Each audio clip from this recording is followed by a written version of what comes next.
경건의 모양은 있으나 경건의 능력은 부인하니 이 같은 자들에게서 내가 돌아서라. 아멘. 아멘.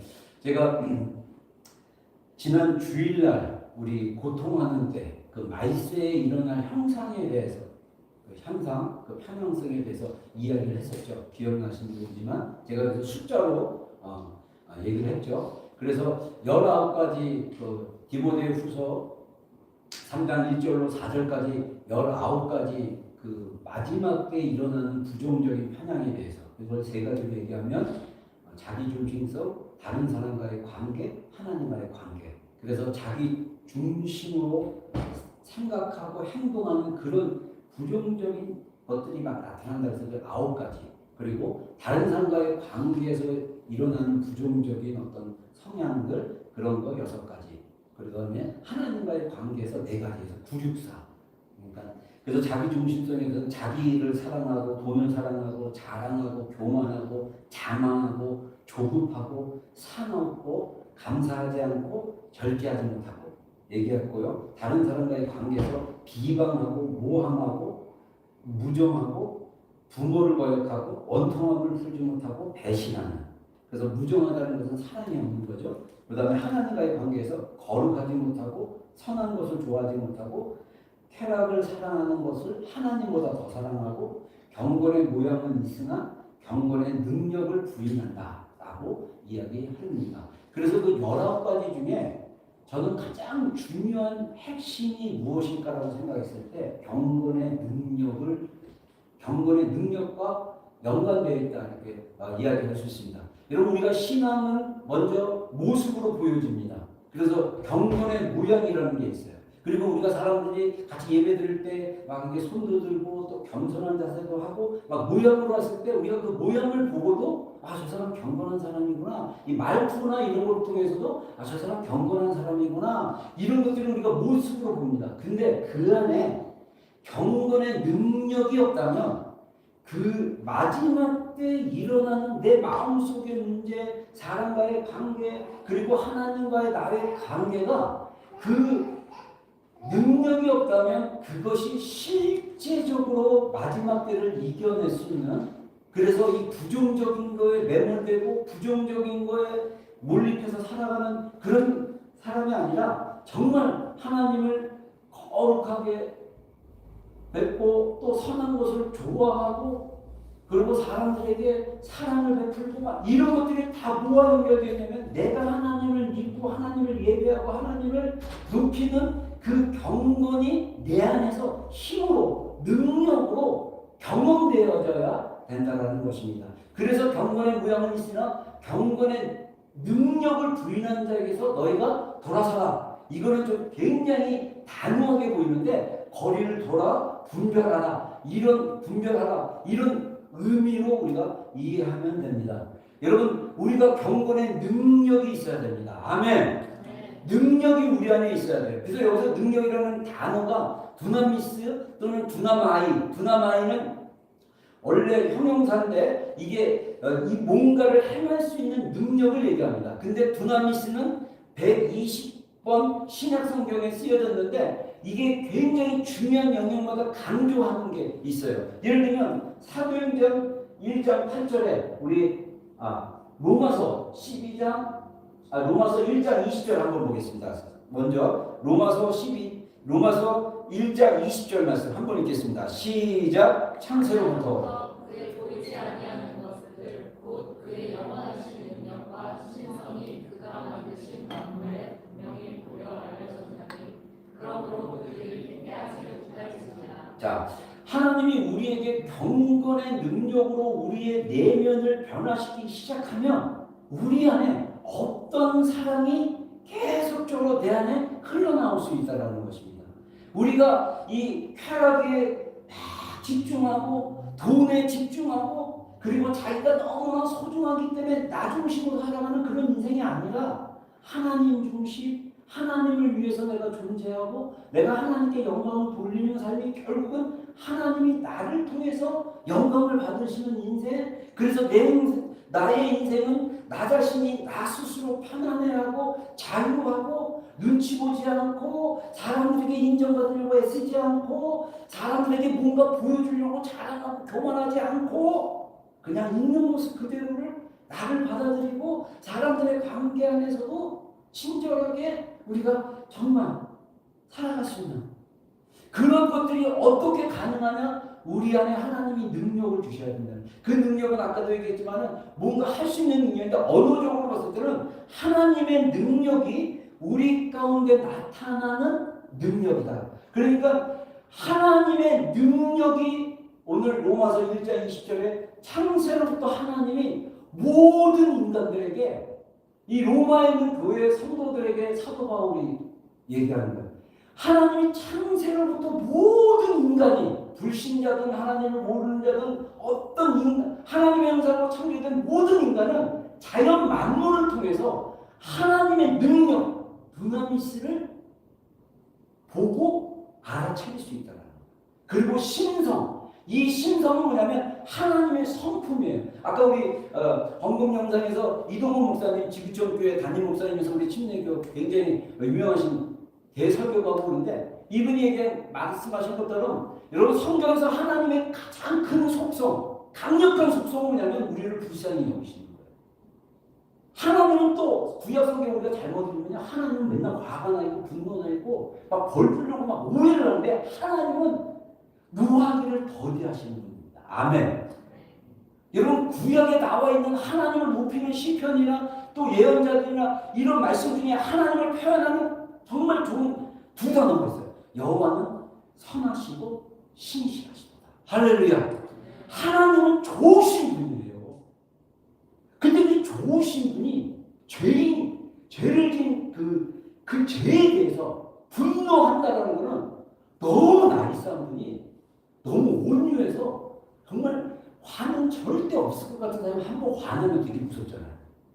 하나님이 화가 났다라는 것은 사실 인간에 대한 화보다는 그 죄에 대한 그 화를 분노. 죄는 하나님과 함께 할 수가 없기 때문에 그런 것입니다. 그래서 하나님은 선하신 분이에요. 신실하다는 것은 뭐냐면 변하지 않고 약속을 반드시 지키고 성실하고 충성되는 것. 여러분 우리 안에 신실한 믿음은 뭐냐면요. 우리의 마음이 환경에 변하지 않고 하나님을 향한 마음으로 계속 충성되게 예배하고 드리고 섬기고 하는 것. 이게 신실한 신앙인 거예요. 근데 우리의 마음은 어떻습니까?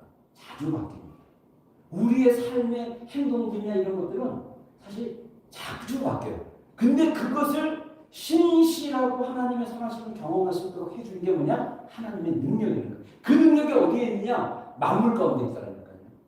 그래서 요한복음 1장에 보니까 예수 그리스도가 말씀이고 그 말씀이 태초에 천지를 창조하셨고 그래서 이 만물이 그가 없이 만들어지지 않은 것은 하나도 없다. 이 말은 뭐냐면 모든 만물은 예수 그리스도로 말미암아 그 말씀으로 만들어졌다. 그 말씀 안에는 뭐냐? 하나님의 성품이 있다. 그 하나님 성품 안에는 부정적인 게 하나도 없습니다. 하나님에게는 좋은 것들만 있습니다.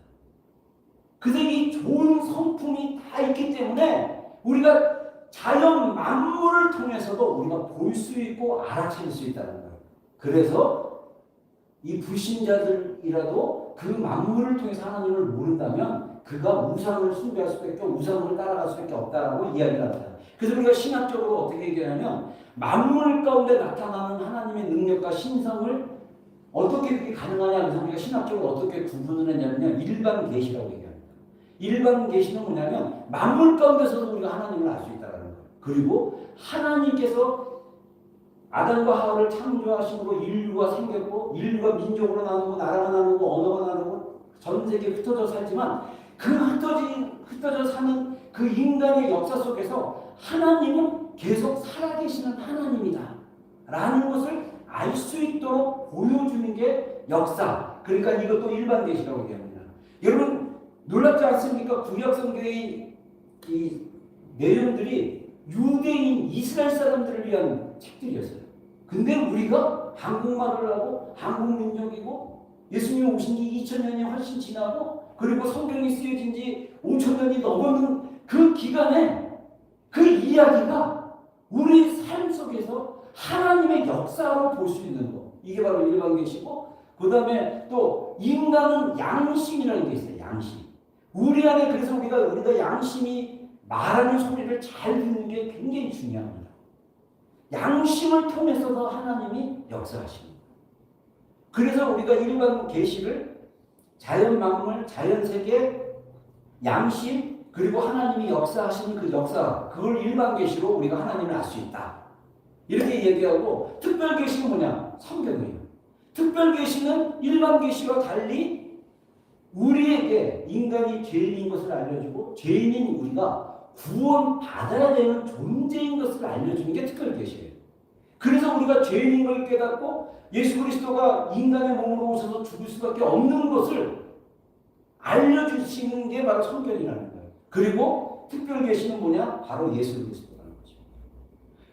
근데 중요한 것은 우리가 이 경건의 능력은 자연 세계를 통해서 하나님의 신성과 하나님의 능력, 하나님이 만드신 그 능력, 그 능력이 내 안에 있다는 것을 알고 인식하고 그것을 개발하고 그 능력이 내 안에서 활성화될 수 있도록 하기 시작했을 때 그 능력이 점점 커져서 우리가 더 이 마지막 때 우리의 자기중심적이고 다른 사람의 관계를 파괴적으로 이끌어가려는 행동을 멈추고 그 다음에 하나님과의 관계 안에서 맨날 죄인처럼 맨날 넘어지고 엎어지고 그런 사람이 아니라 정말 하나님을 기쁘시게 하는 삶을 살 수 있는 그 힘이 어디서 오냐? 우리 인간 자체의 능력에서 오는 것이 아니라 하나님이 이미 자연 가운데 보여주신 그 능력이 지금은 성령을 통해서 우리 안에 계신다라는 것입니다. 그래서 사도행전 1장 8절 우리 한번 읽겠습니다. 시작. 오직 성령이 너희에게 임하시면 너희가 권능을 받고 예루살렘과 온 유대와 사마리아와 땅끝까지 이르러 내 증인이 되리라 하십니다. 경건의 능력은 뭐냐면 성령이 우리 가운데 오시면 성령이 우리 안에 능력을 주셔서 마지막 때 예수 그리스도의 증인으로 사는 거예요. 여기서 증인이라는 건요, 다른 말로 얘기하면 순교자의 삶이라는 거예요.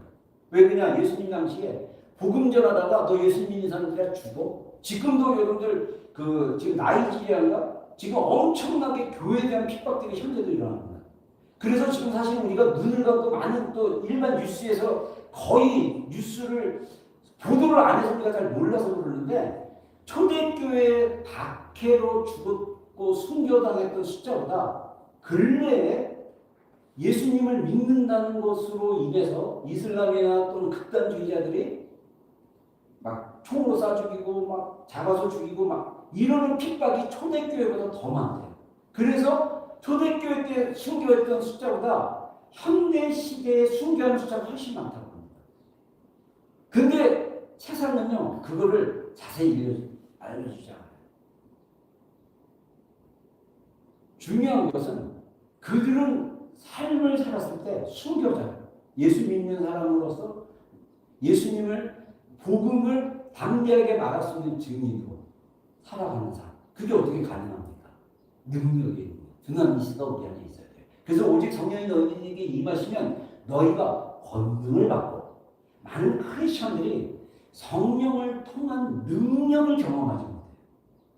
예전에 오해했던 것 중에 하나가 뭐냐면 성령님에 대한 오해들이 많았었습니다. 제가 신학 공부할 때만 해도. 그래서 성령님의 능력 그러면 막 기름 부으심 막 이거 있으면 뭔가 달라 보이고 기적을 하고 산을 옮기고 막 이런 것들만 생각하는데 그런 것도 능력입니다. 더 큰 능력은 도저히 변할 수 없는 내가 변하는 거예요. 여러분 인간이 내면 안에서 생각을 바꾼다는 것 그것도 정말 부정적인 삶을 살았던 사람이 하나님의 사랑 안에서 소망을 가지고 긍정으로 바뀌었다는 거. 이거는 어마어마한 거예요. 저는 그런 사람의 그 삶을 살았던 사람입니다. 태어났을 때 모태불교 잘 알잖아요. 모태불교에 태어나서 세상을 부정적이고 비관적이고 영세적으로 살았던 사람인데 하나님을 만나자 영적인 눈이 띄어지고 그래서 하나님에 대한 나의 인생에 대한 목적과 계획을 발견하고 저의 인생이 완전 터닝 포인트였던, 여러분 이거는 단순히 저만의 인생이 아니라 여러분의 인생도 하나님의 능력의 그 안에서 새로워져야 돼요. 저는 극단적인 경험을 했지만 여러분은 모태신앙이든 어렸을 때 교회를 다녔던 뭐 이런 거 상관없이 눈이 띄어져야 돼요.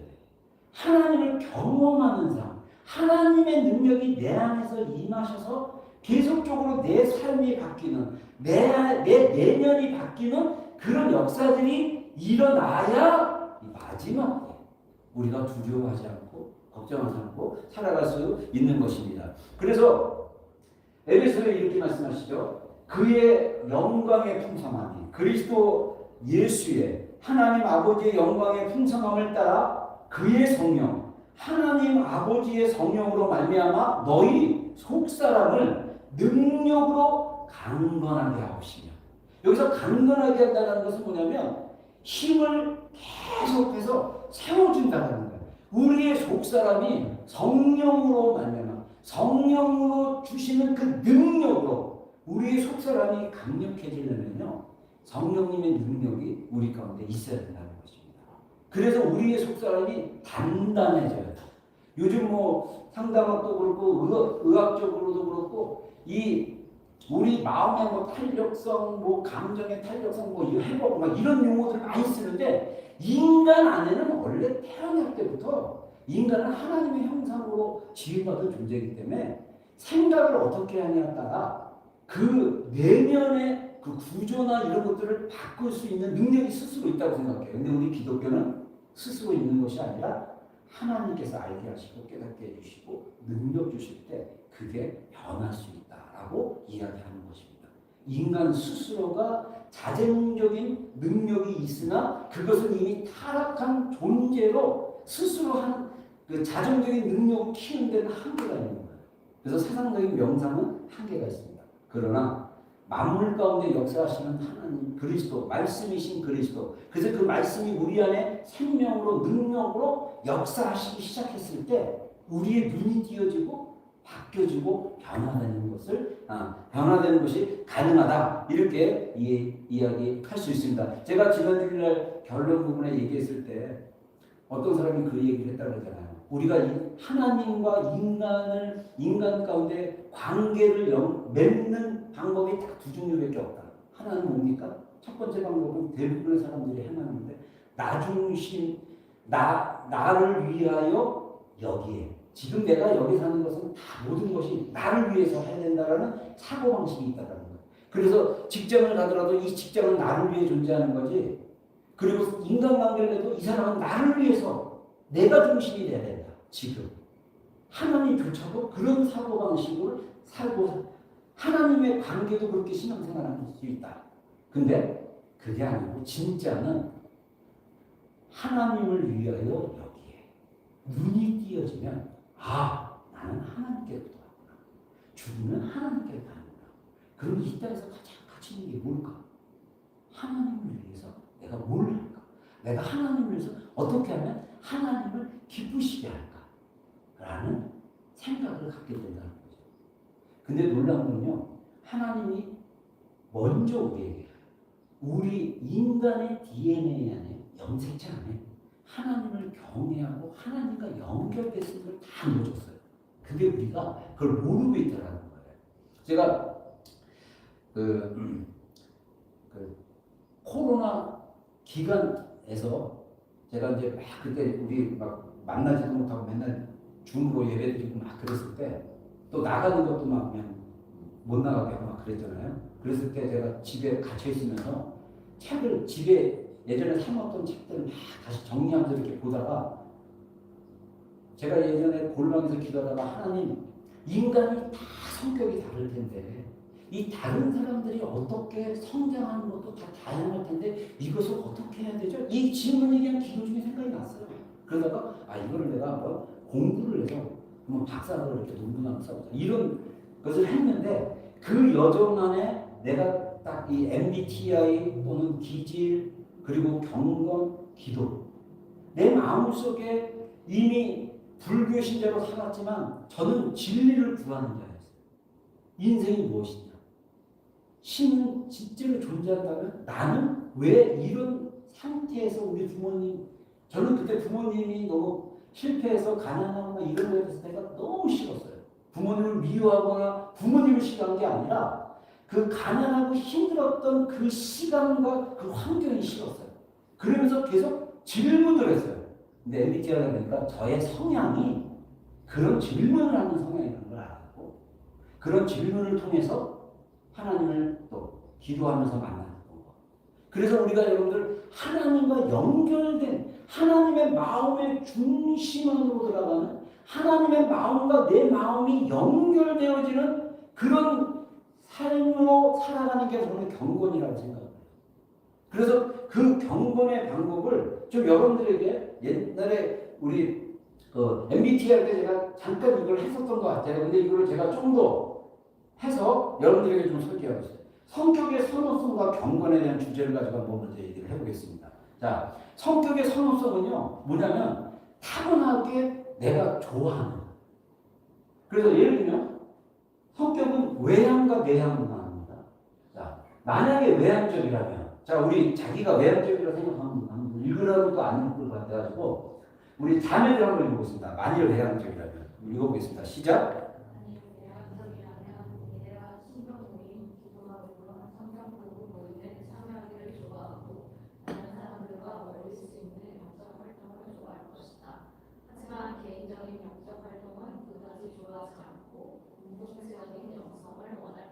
예.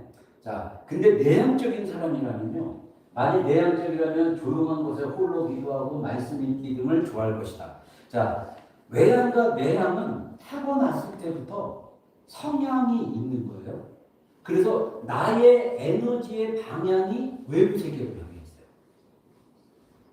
그리고 내향은 내 안으로 향해 있어요. 그래서 혼자 있는 거 좋아하고 이렇게 혼자 성경 읽고 이런 거 좋아해요. 근데 외향 사람들은 다른 외부 세계나 다른 사람들에 대해서 관심도 많고 외부 세계에 관심이 많다 보니까 함께 뭐를 하는 거를 좋아합니다. 그래서 우리가 사실은 예배가 때로는 조용한 가운데 드려지고 때로는 박수치고 춤추고 막 파연하고 하는 거, 이게 자연스럽게 예배 시간에 그렇게 표현하고 그렇게 뭐랄까 또 혼자 있고 하는 것들이 자유로운 환경 속에 있어서 예배드리고 가장 자기 모습으로 또 예배하는 것, 이런 것들이 우리의 신앙이 하나님을 만나고 연결되는데 굉장히 편하게 이렇게 다가갈 수 있다, 이렇게 이야기할 수 있습니다. 또 하나는 뭐냐면 그 두 번째 나오는 게 뭐냐면 직관이냐 감각이냐라는 선호성이 있습니다. 자, 만일 감각을 선호한다면 감각을 활용하는 영성 활동을 개발하는 것이 좋다. 하나님과 내적인 존재가 교제하는 수단인, 그러니까 내적인 존재가 내 안에 있는 그 나 자신의 그 자아를 얘기합니다. 그래서 하나님과 이렇게 교통하고 교제해야 되잖아요. 그러면 기도문을 읽는다거나 시편이나 찬송을 함으로써 하나님과 연결되고 교제하는 데 도움을 받을 수 있다는 거예요. 그리고 감동적인 음악이나 자연의 소리를 들으면서 하나님께 나아가기를 좋아한다는 거예요. 그래서 이게 그림 물감이나 점토 이런 것들을 가지고 작업하고 그리고 그러면서 또 예배를 드릴 수 있고, 또는 상징이나 이미지, 성창식과 같은 은혜의 시각적인 효과를 선호한다. 자, 감각적인 사람들은요, 우리가 어떤 것을 접했을 때, 감각적인 사람들은 자신이 가지고 있는 5-5개의 감각으로 받아들여요. 그래서 만지고, 듣고, 또 뭡니까? 보고, 막 이런 것들이 감각적으로 받아들이는데, 하나님을 할 때도 감각적인 사람들은 예배, 찬양, 노래하는 거, 그리고 기도할 때도 이렇게 혼자 기도하기가 힘들면 주기도문이든 사도신경이든 또 성경에 나와 있는 기도들이든 사도 바울의 기도나 이런 것들을 읽으면서 기도해도 좋고, 이러면서 감각적인 사람들은 그렇게 할 수 있다는 거예요. 그리고 손으로 뭐 물감 붓으로 하든지 점토를 만지든지 또 이렇게 감각형들이 피아노를 치면 또 피아노 치면서 느끼는 그 감각들이 있잖아요. 이런 것들로 우리가 하나님과 교제할 수 있다. 이렇게 얘기할 수 있고요. 또 다음에는 뭐냐면 직관이라는 거예요. 직관이라는 선호가 있는데 이거는 창조적인 상상력 발휘와 이게 사실 좀 어렵지만 마음의 눈으로 성경 구절의 장면들을 재현하고 내부로부터 떠오르는 생각과 관념에 귀를 기울인다. 그러니까 직관적인 사람들은요 손으로 만지고 보고 듣고 하는 것보다 인식하는 게 되게 중요한 거예요.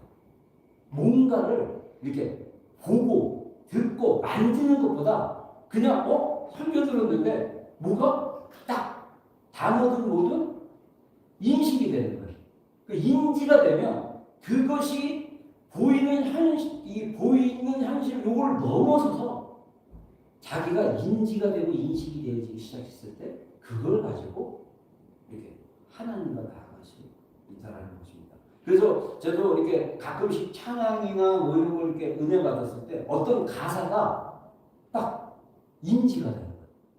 여러 번 불렀고 예전에도 불렀고 저번에도 불렀는데 오늘 예배 시간에 그 단어가 그 단어의 짧은 단어나 짧은 그 어구 그 하나가 딱 인지가 되었을 때 갑자기 내 마음속에 은혜가 이렇게 작동이 되고 하나님과 연결되고 하는 것들 이런 것들이 직관형들이 할 수 있다는 것입니다. 저는 그 어렸을 때 상상을 되게 많이 했어요. 특히 뭐에 대한 상상을 했냐면 미래에 대한 상상들을 되게 많이 했어요.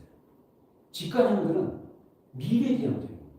감각형들은 현실에 굉장히 현실을 보고 만지고 현실에 대한 것들을 이렇게 하려고 하는데 직관형은 그래서 저는 늘 힘든 상황 속에 있다라고 생각하니까 상상을 하는 거예요.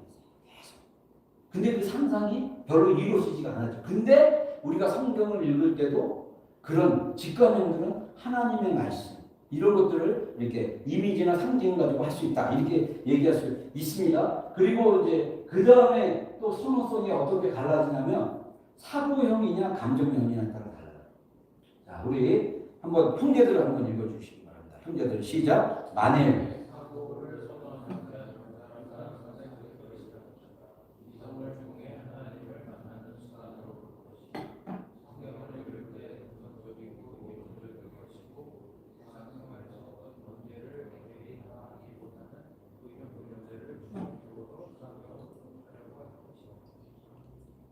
자, 저 같은 경우는 직관형이면서 사고형입니다.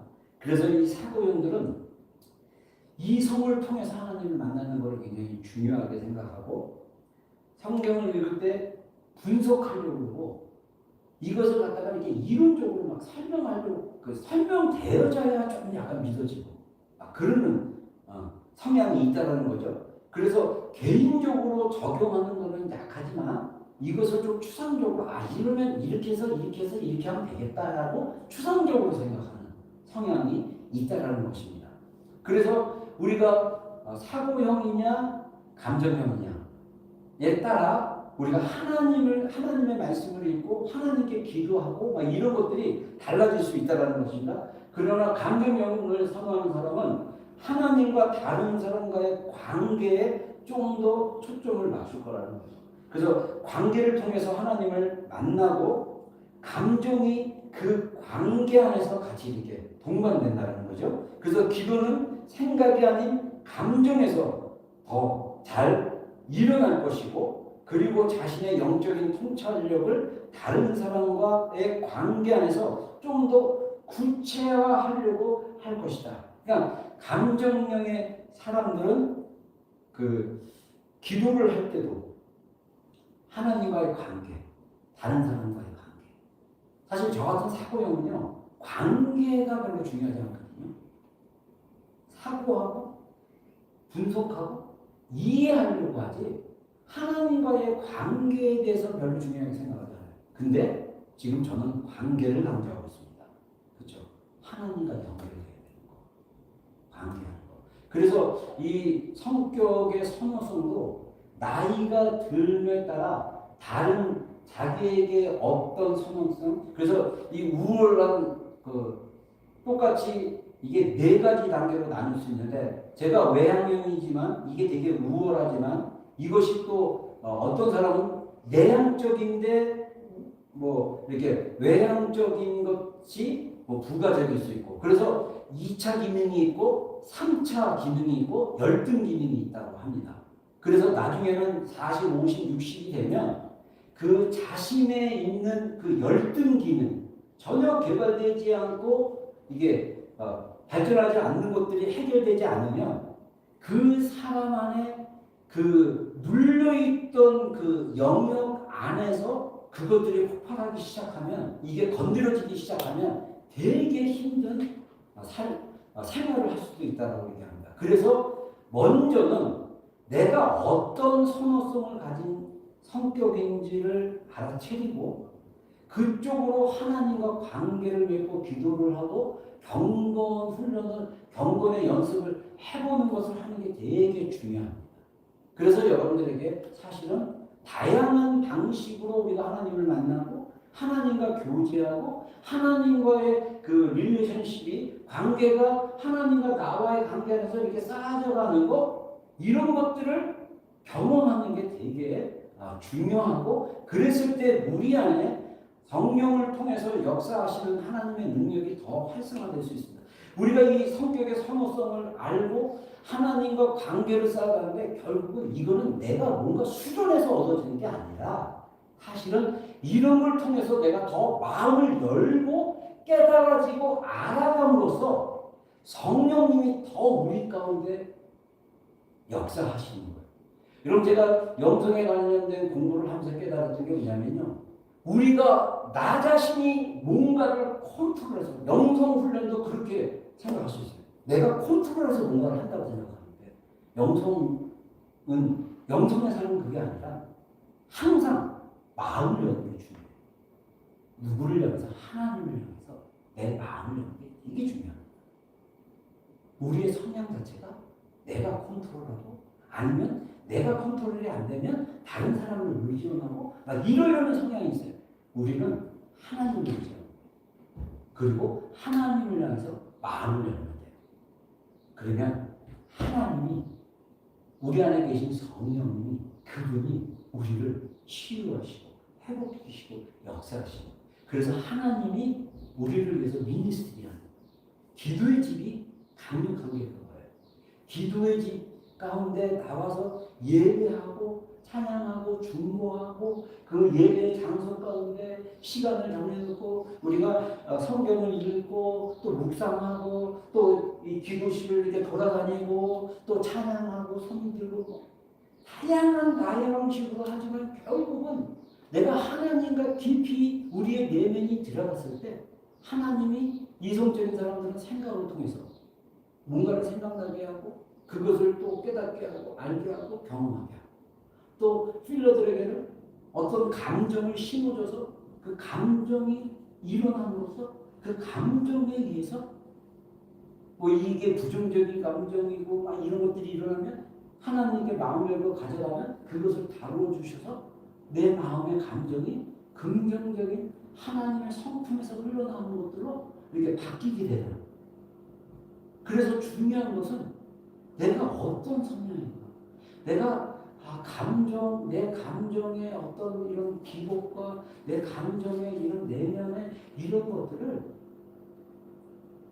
굉장히 중요하게 생각하는구나라고 한다면, 우리가 그런 감정과 사고, 다른 것을 또 인정하고, 또 부부가 어떤 영역에서 완벽하게 이 성격, 선호도가 맞는다고 해도 비슷할 수 있지만 다 똑같지는 않습니다. 여러분들의 손바닥을 이렇게 보시면 지문이 있는데, 이 지문은요, 우리 70억 인구를 할지라도 모든 사람의 지문은 다 달라요. 우리가 뭐 16가지 성격 유형으로 나눈다 할지라도 다 달라요. 왜냐? 성격 유형은 내가 어떤 것을 선호하느냐를 발견하는 거지, 내가 자라오면서 받았던 영향, 교육, 그 가정 안에서의 어떤 습관, 그 다음에 그 가정 안에서의 어떤 신념, 내가 겪으면서 사람들을 통해서 내가 만드는 나만의 어떤 신념, 이런 것들이 너무 복잡하게 우리 안에 있어요.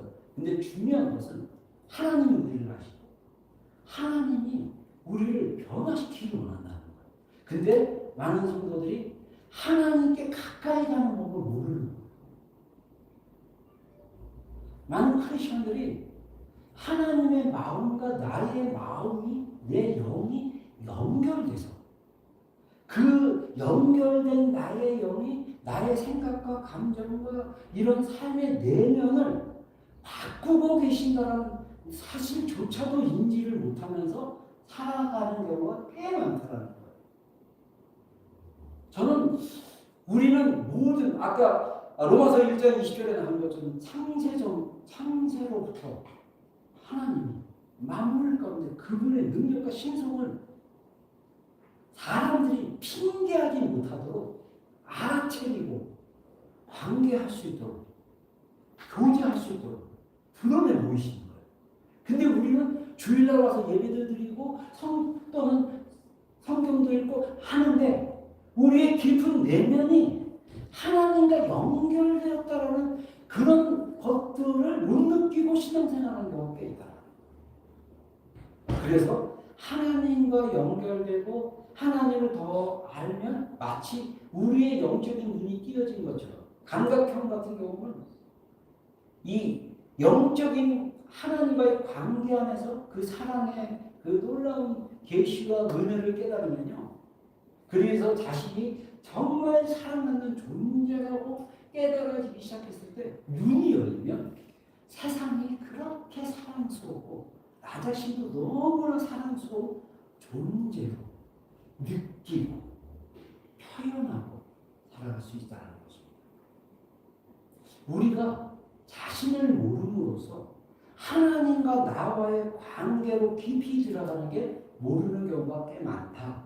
이렇게 말할 수 있는 것입니다. 제가 내용이 좀 많지만 제가 일부러 짧게만 나누고 다음 주에 이어서 하려고 합니다. 그래서 한 섹션이 더 있네요. 이 판단과 인식, 이거는 웨이 오브 라이프라고 그래가지고 삶을 살아가는 방식, 수단 그런 영역에서인데 이게 이제 판단을 선호한 사람. 자, 우리 판단을 선호한 사람, 우리 자매님장 읽어보겠습니다. 시작.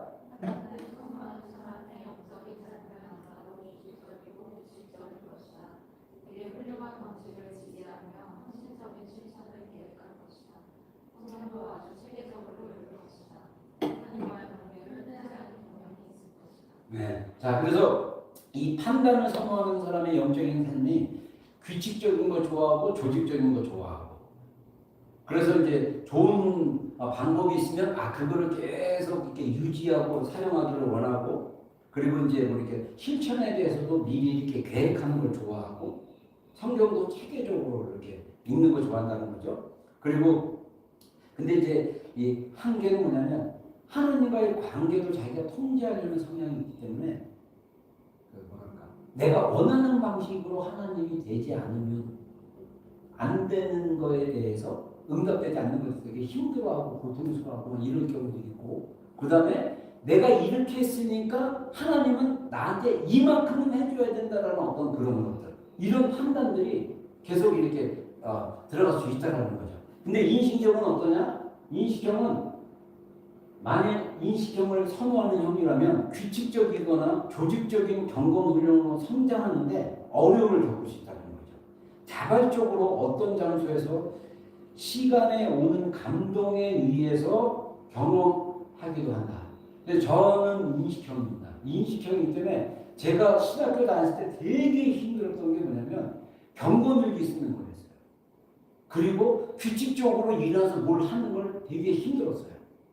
근데 하나님이 저는 외양형이라서 혼자 기도하는 것을 너무 힘들었던 사람입니다. 그리고 규칙적으로 시간을 정해놓고 뭘 한다라는 게 저한테는 타고난 성향상 되게 힘든 사람이었어요.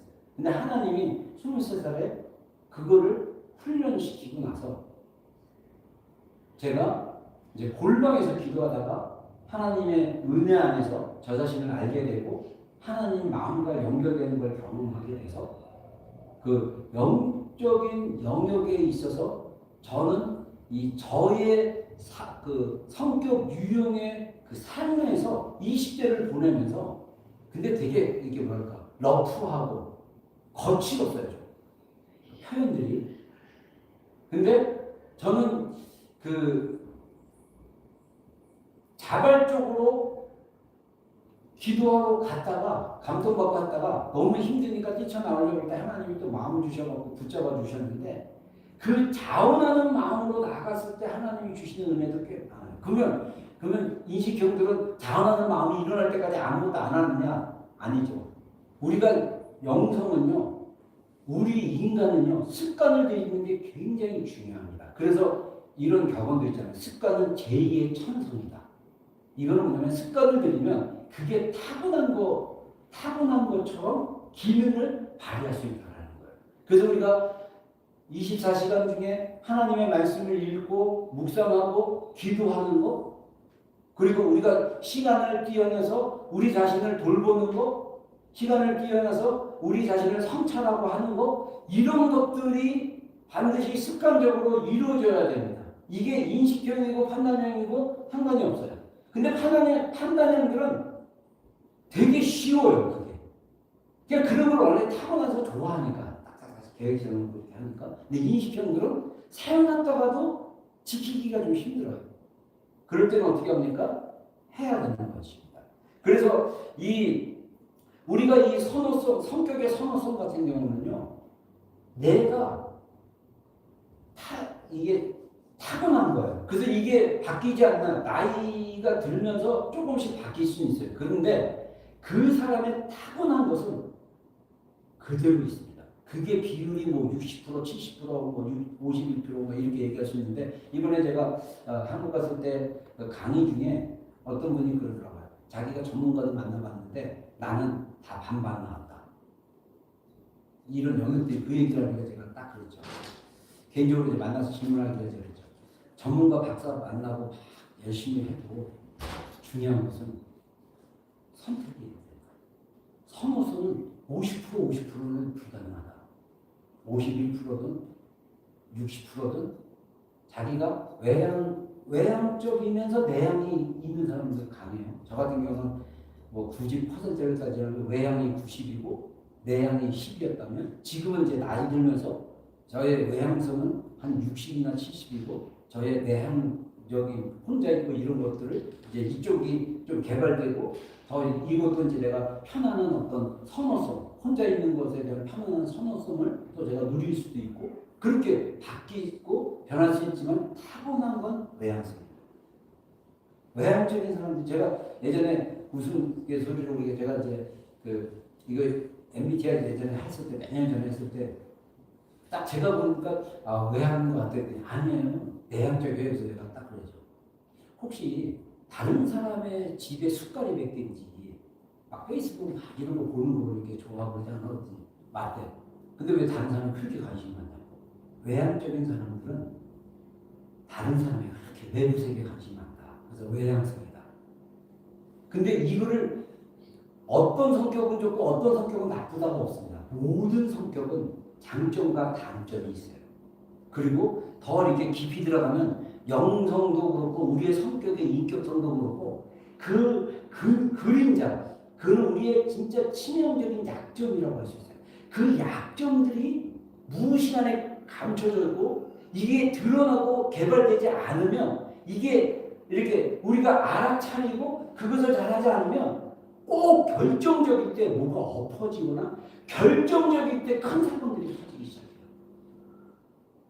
그래서 그런 것들을 인지하는 게 되게 중요합니다. 사실은 우리가 선호하는 것은 타고난 거기 때문에 그냥 움직이는 거예요. 근데 이거를 인지했을 때 무의식 안에서 나를 인식하는 거예요.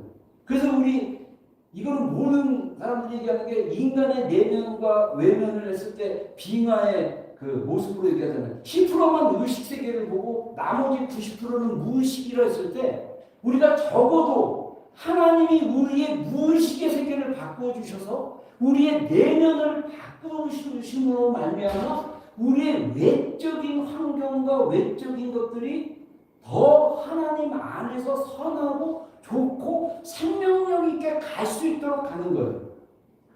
그러려면 우리가 이걸 인지하는 게 굉장히 중요합니다. 성경 고린도서에도 사도 바울이 얘기했지만 잠자는 자여 깨어날지어다 얘기하는데, 여러분 우리가 사실은 잠자는 것처럼 자신을 모르고 하나님 관계 안에서 눈이 띄어지지 않는으로써 하나님과의 관계 안에 깊이 들어가는 게 힘들어하는 경우가 꽤 많습니다. 그래서 어떤 책의 제목은 사랑의 눈을 뜨다 이런 책도 있어요. 그건 한국말로 번역되면서 이렇게 멋있게 했는데 저는 그 제목이 너무 멋있어요. 사랑의 눈을 뜨는 거예요. 저의 여정도 보면 하나님이 살아계신다는 걸 경험했지만 하나님은 멀리 계시고 정말 우리 아버지의 그 철학과 같이 너의 인생은 너가 책임져라. 굉장히 티적인 거거든요. 관계로 생각하는 게 아니라 내가 너 힘들면 언제든지 내가 도와줄 수 있어. 이건 애플 확률이 굉장히 높아요. 관계로 맺으려고 해요. 우리 아버님은 내가 아버님의 팁을 받아가지고 우리 아버님은 냉정한 시계. 너 인생은 네가 책임져야 되는 거야. 공부 열심히 해서 네가 성공하는 인생을 살지 않으면. 그래서 공부를 강조를 하셨는데 저는 그걸 갖다가 막 잔소리가 있는 게 아니라 저는 격려로 들었어요. 티적이기 때문에. 열심히 해. 내가 내 인생을 책임져야 돼. 근데 살아보니까 하나님을 만나보니까 내가 내 인생 책임지면 이 삶이 너무나 과도한 짐이 되는 거예요. 여러분들 고통스럽습니까? 여러분 우리의 인생이 왜 고통스럽고 힘듭니까? 내가 짐을 지고 사니까 고통스럽고 힘든 거예요. 그래서 예수님 마태복음에 뭐라고 해요? 수고하고 짐을 진 자들아 다 내게로 오라. 내게 와서 쉬라. 내게 와서 배우라. 내가 너희에게 주는 짐과 멍에는 쉽고 가벼우리라. 인생의 짐이 전혀 없을 수는 없습니다. 짐은 우리가 살면서 가져야 될 책임과 부담입니다. 근데 이게 내 힘으로만 감당하기 때문에 괴롭고 힘든 거예요. 우리는 하나님이 계시잖아요. 하나님이 도와주시잖아요. 그분께 맡기는 훈련도 굉장히 중요합니다. 우리가 하나님을 의지하고 맡기는 거. 그렇게 쉽게 어떻게 가능하냐? 내가 어떤 것을 선호하는구나를 더 깨닫고 그 깨닫는 것들이 있으면 또 어떤 영역에서는 너무 자기의 선호성으로만 잘 신앙생활을 하는데 더 이렇게 성숙으로 들어가야 되는데 그 성숙 안에서 한계를 느끼고 더 성장하지 않고 이랬다면 그 사람의 그 열등 기능, 감춰진 무의식의 기능들이 다시 인식되어지고 개발되어지고 알아차려지고 그런 것들이 됐을 때 더 성숙하게 우리가 자라가고 살아갈 수 있다는 것입니다. 그래서 하나님의 관계가 더 깊어지는 거예요. 여러분 하나님과 우리와의 관계, 저는 이거는 사실 필러들이 느끼는 관계랑 좀 다릅니다. 우리 상호는 필러지만 정말 달라요. 저는 팀적으로 하나님을 사랑하는데 알겠어요. 그냥 이해됐어요. 생각이 들어와서 하나님이 나를 너무너무 사랑한다는 것을 깨달으셨어요. 그러니까 저의 마음이 막 벅찼어요. 그리고 저의 열등감이 사라지고 자존감이 확 올라온 걸 경험했어요. 필러들은 어떻게 했습니까? 하나님의 사랑이 그 감정을 다 꺾어내는 거예요. 너무 그 사랑의 감정이 압도해가지고 근데 그 핵폭탄 같은 하나님의 그 사랑, 옛날에 한국 내가 그분 이름을 까먹었는데 한국의 유명한 목사님 중에 사랑의 핵폭탄이라는 책 자서전이 있는 전기가 있었는데 이분이 호남인가 그 지역에서 목사님이었는데 한국 목사님인데 일제시대 때가 이렇게 해방되고 나서 목회를 열심히 하셨는데 공산당이 쳐들어와가지고 6.25 터지고 이분이 공산당들 앞에서 순교를 당했어요. 이분이 순교한 게 아니라 자녀들이 아들 3명인가가 공산당들이 목사님의 아들들 3명을 총살했어요. 그랬는데 이 목사님은 아들이 공산당에서 죽었는데 이 사람을 죽였던 사람을 용서했어요. 이게 실제로 일어나는 거예요. 그래서 사랑의 원자탄. 여러분 하나님의 사랑은요 원자탄 것 같아요. 우리 감정이나 생각 안에 딱 한 번 터지면요 우리의 세계는 더 이상 그 하나님의 핵폭탄을 막기 전까지의 삶으로 돌아갈 수가 없어요. 왜냐하면 완전히 이건 붕괴되고 깨져서 데미지를 입었어. 그래서 거기서 새로운 형상으로 만들어져 봐야 돼요. 그럴 정도로 우리가 하나님의 사랑 안에서 경험되어지는 거 이게 굉장히 중요합니다. 제가 8가지 그 외향적인 감각형, 내향적인 감각형 뭐 이렇게 사고형 뭐 이런 걸 쭉 하려고 했는데 벌써 서론에서 오늘 이렇게 끝났습니다. 자, 그래서 여러분들 제가 한번 정말 도전하고 싶어요. 여러분이 외향적인가 내향적인가를 그냥 알아차리셔도 돼요. 그래서 나는 외향이 좀 강하지만 내향적인 것도 있어. 그러면 이 사람은 홀로 기도하고 또 외향적인 거 활동하는 걸 좋아할 거예요. 요게 좀 어느 정도 6대4, 7대3 가능할 거예요. 근데 나는 되게 외향적이다. 그러면 그냥 찬양하고 기도할 때 찬양 틀어놓고 막 이렇게 춤도 추시고 그림 그리는 걸 좋아하면 막 그림도 그려보시고 뭐 점도 가지고 막 해서 막 만들어보고 한번 몸으로 이렇게 예배를 한번 해보고 하나님을 자꾸 한번 해보세요. 내향적이다. 조용한. 근데 내향적인 사람들을 이렇게 하는 사람들이 내면에 집중하다 보니까 내면 안에 감정적으로 생각적으로 막 올라오는 게 너무 많은 거예요. 그래서 왜 내향적인 사람이 혼자 조용히 기도하는 게 쉬운 것 같지만 머리가 복잡하고 마음이 분주하면 힘들어요. 어떻게 합니까? 내면 아니죠. 감각형들은 기도문을 하라고 했잖아요. 외향형은 그렇지만 감각형들은 또 기도문을 쓰라고 나중에 제가 다음 주에 얘기하지만 기도문이 있습니다. 그러면 기도문을 반복하면서 읊조려도 되게 많이 도움이 돼요. 그런 식으로 우리가 하나님을 만나는 거예요. 감각적인 사람들은 실제적인 감각이에요. 그래서 사실은 모든 성향이 그렇지만 특별히 감각형들은 감사를 굉장히 많이 해야 됩니다. 감사를 통해서 바꾸셔야 돼요. 감사의 영역을 여셔야 돼요. 굉장히 중요하고요. 직관형들은 인지하는 거, 인식을 해야 돼요. 인식. 내가 정말 하나님을 마음 감각형의 인식, 만약에 직관형 감각형이라면 직관형이면서 풀이라면 내 마음에 하나님을 느끼는 것이 인지되지인가? 이런 것들을 좀 이렇게 고민해 보게 되고 또는 이 직관형이면서 띵커라면 내가 하나님을 정말 이해하고 있는가? 뭐 이런 식으로 인지하는 훈련을 통해서 인지를 통해서 그렇게 나아갈 수 있습니다. 그리고 뭐 판단형들은 규칙적으로 하는 거 좋아하지만 인식형들은 규칙적으로 하려고 굉장히 애쓰시고 힘쓰셔야 돼요. 그걸 힘쓰면 돼요. 내가 이렇게 시간을 정해놓고 내가 이 시간을 지켜야겠다. 망쳐도 또 하면 돼요. 근데 판단형들은 그거를 할 때 이걸로 갖다가 내가 이렇게 했으니까 이렇게 해야 돼 라는 어떤 그런 것보다는 마음을 하는 거. 그래서 어떤 성격 유형이든 중요한 것은 기도를 할 때, 찬양을 할 때, 예배를 할 때, 설교를 들을 때, 사람들을 대할 때 열린 마음으로 대하시기를 주의 이름으로 축원합니다. 그다음에 열린 마음과 열린 자세로 우리가 삶을 살아갔을 때 하나님이 매일매일의 삶을 선물과 같이 주시는 것들을 알아차릴 수 있어요. 이게 눈이 띄어지기 시작합니다.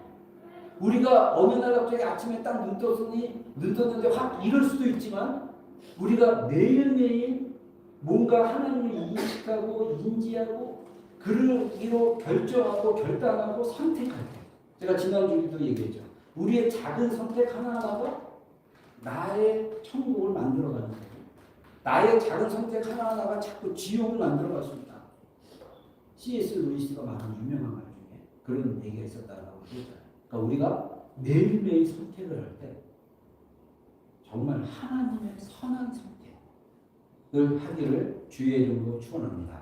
아멘.